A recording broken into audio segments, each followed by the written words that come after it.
Chairman centre for human rights and human development engineer A K M Rezaul Karim, আপনি দুজনের কথাই তো শুনলেন, আপনি কিভাবে মানে এটা হচ্ছে আপনার একদম ভেরি ক্লিয়ার। আপনার এই ফার্স্ট ইয়ারে আর কি ডিপ্লোমা ইঞ্জিনিয়ারিং এর ফার্স্ট ইয়ারে আপনার আইএসসির ফুল সাবজেক্ট পড়ানো হয়, ম্যাথমেটিক্স, ফিজিক্স, কেমিস্ট্রি এবং এর সাথে আপনার ইংরেজিও পড়ানো হয় এবং বেসিক ইঞ্জিনিয়ারিং যেগুলো আছে সেগুলো আপনার পড়ানো হয়। আর এই ডিপ্লোমা ইঞ্জিনিয়ারিং অবশ্যই আপনার আইন অনুযায়ীও আপনার ঊর্ধ্বে এই ইন্টারমিডিয়েটের এবং লেখাপড়ায় ঊর্ধ্বে, কারণ আপনার একজন আইএসসি যারা ছাত্র বা ছাত্রী তারা 2 বছর পরে তারা আইএসসিটা কমপ্লিট করে, আর ডিপ্লোমা ইঞ্জিনিয়ারিংয়ে এটা ফার্স্ট ইয়ারেই আপনার কমপ্লিট করতে হয়। সেকেন্ড ইয়ারে সামান্য কিছু থাকে আপনার ম্যাথমেটিক্সের কিছু অংশ থার্ড সেমিস্টারে পড়ানো হয়। এর বাইরে আপনার পুরোটাই 1 বছরের মধ্যে তাদেরকে কিন্তু এটা পড়ানো হয়। এর সঙ্গে এডিশনালি আপনার বেসিক যে ইঞ্জিনিয়ারিং যেগুলো আছে সব ডিপার্টমেন্টের এগুলো তাদেরকে পড়ানো হয় ফার্স্ট ইয়ার। বাংলাদেশের ডিপ্লোমা ডিগ্রিধারীদের আপনি কিভাবে বিশ্লেষণ করবেন?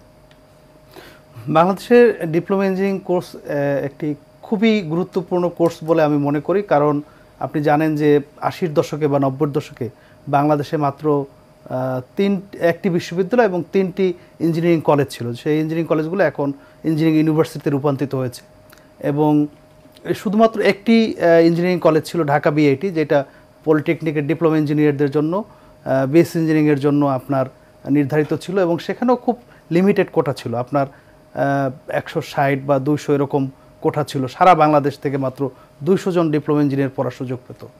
তো সেই ক্ষেত্রে ডিপ্লোমা ইঞ্জিনিয়ারিংটা কিন্তু বাংলাদেশের আপনার একটা ইঞ্জিনিয়ারিং সেক্টরে একটা গুরুত্বপূর্ণ ভূমিকা তারা রেখেছে। আপনি দেখেন যে এত ছোট একটি দেশ কিন্তু এত জনসংখ্যা, সেখানে আপনার বিভিন্ন সেক্টরে আপনার ইঞ্জিনিয়ারদের প্রয়োজন। এই ঘাটতিটা কিন্তু স্বাধীনতার আগে থেকেই এবং স্বাধীনতার পরেও আপনার এই ডিপ্লোমা ইঞ্জিনিয়াররা পূরণ করেছে এবং এখন আপনার বেশ কিছু আপনার বেসিক ইঞ্জিনিয়ারিং ইউনিভার্সিটি চালু হয়েছে সরকারি এবং বেসরকারিভাবে। সরকারও কারিগরি শিক্ষার দিকে নজর দিচ্ছে, হ্যাঁ কারিগরি শিক্ষার দিকে নজর দিচ্ছে, কিন্তু আপনার সেটার সুফল পেতে তো আমাদের আরও বেশ কিছুদিন সময় লাগবে। কিন্তু আপনার এই ডিপ্লোমা ইঞ্জিনিয়ারিং এটা আপনার খুবই গুরুত্বপূর্ণ, কারণ এটা হচ্ছে এ কারণে যে আমাদের যে দরিদ্র জনগোষ্ঠী তারা এই এডুকেশনটাতে অ্যাক্সেস পায়।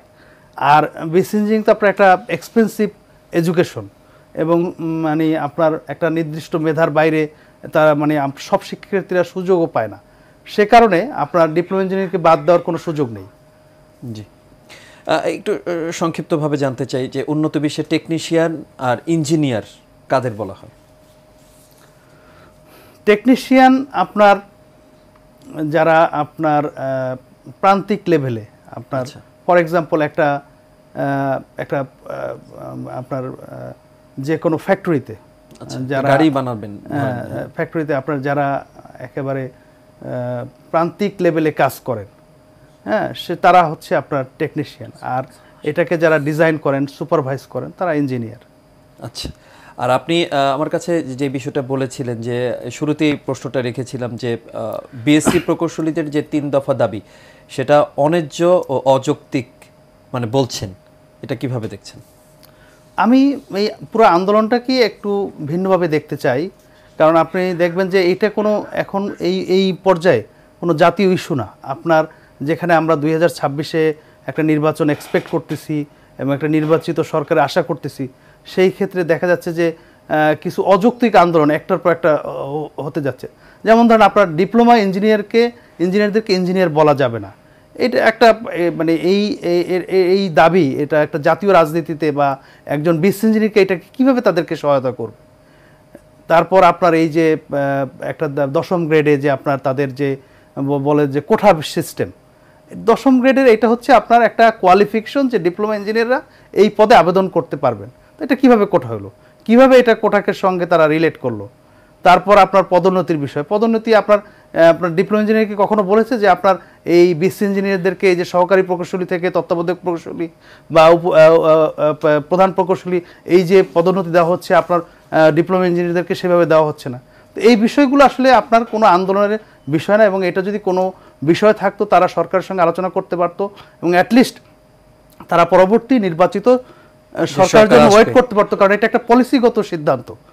আমি মনে করি যে এটা ঘোলাপানিতে মাছ শিকার করার জন্য হয়তো কারো প্ররোচনা এই ধরনের আন্দোলনের যে আমরাও চাই যে এই যে বিএসসি ইঞ্জিনিয়ার ডিপ্লোমা ইঞ্জিনিয়ারদের যে দ্বন্দ্ব সেটি মিটে যাক এবং একটি সুষ্ঠু ব্যবস্থাপনার মাধ্যমে সবাই একসাথে হয়ে কাজ করবে, এটাই আমরা প্রত্যাশা করতে পারি। দর্শক, এশিয়ান বিজনেস অনুষ্ঠানে আজ এখানেই বিদায় নিচ্ছি। আগামী পর্বে আবারও দেখা হবে। সে পর্যন্ত সবাই ভালো থাকুন, সুস্থ